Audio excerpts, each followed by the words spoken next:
नमस्कार दोस्तों, welcome to factual cuts.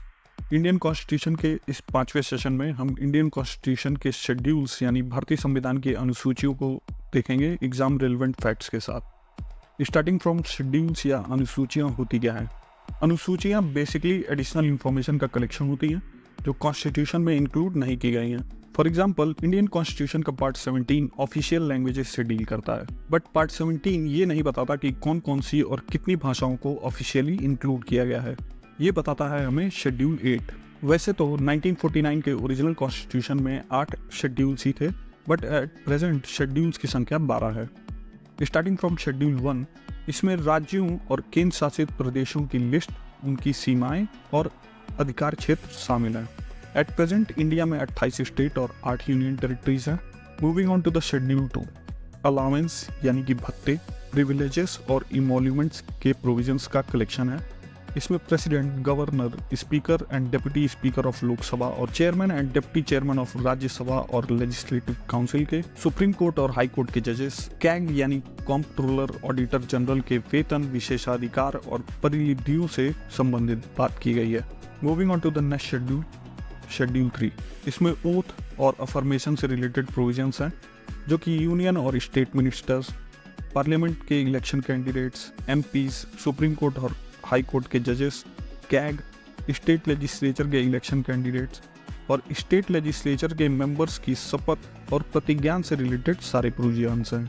Moving on, schedule 4, इसमें राज्यसभा में राज्यों और केंद्र शासित प्रदेशों के लिए सीटों के आवंटन के संबंध में प्रावधान शामिल है। नेक्स्ट, 5th शेड्यूल, 5वीं अनुसूची में अनुसूचित क्षेत्रों और अनुसूचित जनजातियों के प्रशासन और नियंत्रण के संबंध में प्रावधान शामिल है।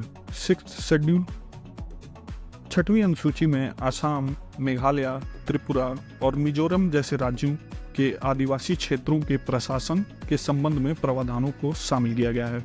7th शेड्यूल, 7वीं अनुसूची 3 फेडरल या लेजिस्लेटिव लिस्ट से संबंधित है।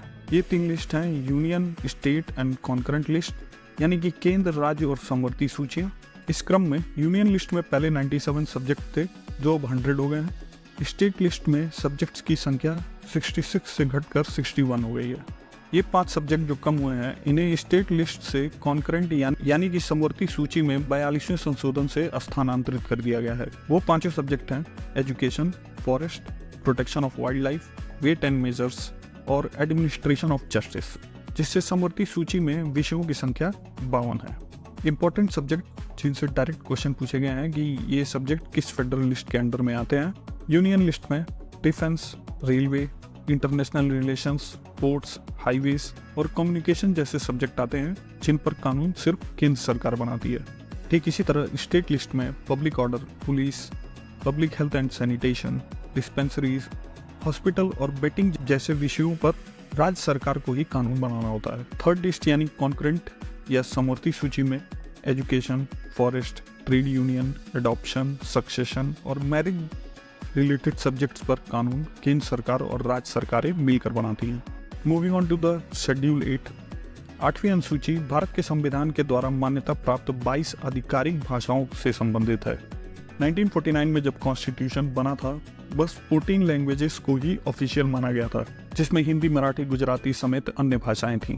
1976 में 21वें संविधान संशोधन से सिंधी भाषा को ऑफिशियली रिकॉग्नाइज किया गया और जोड़ा गया, जिससे टोटल आधिकारिक भाषाएं 15 हो गई। फिर 1992 में 71वें संविधान संशोधन से मणिपुरी, कोंकणी और नेपाली भाषाओं को इंक्लूड किया गया और टोटल ऑफिशियल लैंग्वेजेस बढ़कर 18 हो गई। फिर 92nd कॉन्स्टिट्यूशनल अमेंडमेंट जो 2004 में हुआ था, उससे बोडो, संथाली, मैथिली, डोगरी भाषाओं को आधिकारिक भाषाओं के रूप में पहचाना गया, जिससे कुल ऑफिशियल लैंग्वेजेस की संख्या बढ़कर 22 हो गई। 9th शेड्यूल, अब 9th शेड्यूल ओरिजिनल कॉन्स्टिट्यूशन में नहीं था, इसे भारत के पहले संविधान संशोधन जो 1951 में हुआ था उससे जोड़ा गया। इस शेड्यूल में बेसिकली लैंड रिफॉर्म्स यानी कि भूमि सुधार और जमींदारी प्रथा के खत्म करने से रिलेटेड एक्ट और रेगुलेशन को और पार्लियामेंट के इन सुधारों से निपटने और कानून बनाने के प्रावधानों को इंक्लूड करता है। ठीक इसी तरह 10वीं अनुसूची को 52nd अमेंडमेंट ऑफ 1985 से ऐड किया गया, इसमें दल बदल के आधार पर संसद और राज्य विधानमंडलों के सदस्यों की अयोग्यता से संबंधित प्रावधान है। 11th शेड्यूल, इसे 73rd अमेंडमेंट जो 1992 में हुआ था उससे जोड़ा गया। ये अनुसूची पंचायत की शक्तियों, अधिकार और जिम्मेदारियों को डिफाइन करती है। इसमें कुल 29 सब्जेक्ट्स हैं। ठीक उसी तरह 12th schedule 74th amendment of 1992 से ऐड किया गया, जो म्यूनिसिपैलिटीज यानी नगर पालिकाओं की शक्तियों, अधिकार और जिम्मेदारियों को उल्लेखित करता है और इसमें 18 विषयों को इंक्लूड किया गया है। नेक्स्ट सेशन में हम इंपॉर्टेंट कॉन्स्टिट्यूशनल अमेंडमेंट्स को डिस्कस करेंगे with relevant facts and information. अगर आपको ये सेशन अच्छा लगा हो तो वीडियो को लाइक और चैनल को सब्सक्राइब कर लें, और कॉन्स्टिट्यूशन के और इसी तरह के सेशंस देखने के लिए चैनल की कॉन्स्टिट्यूशन कैप्सूल वाली प्लेलिस्ट को देख सकते हैं। जय हिंद।